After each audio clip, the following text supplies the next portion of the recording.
Hello and welcome back to my channel. In today's video I will show you how to fix the Glance app showing error. So let's get started. So to fix that you have to follow this easy instruction. So here I will just go to my Glance app, as you can see. So I have to press and hold it here, just click that I button. It will open the app info section of your app. So when you will just go here, just go to the storage, just click on clear data, and here you have to click on delete.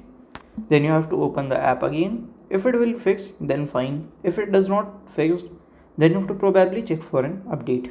So go to the Google and search for the Glance app. Okay, so as you can see, Glance app. So at here you can just go and download the app latest version and it will work. So if you find this video helpful, make sure you like, subscribe and share the video. Thank you for your watching.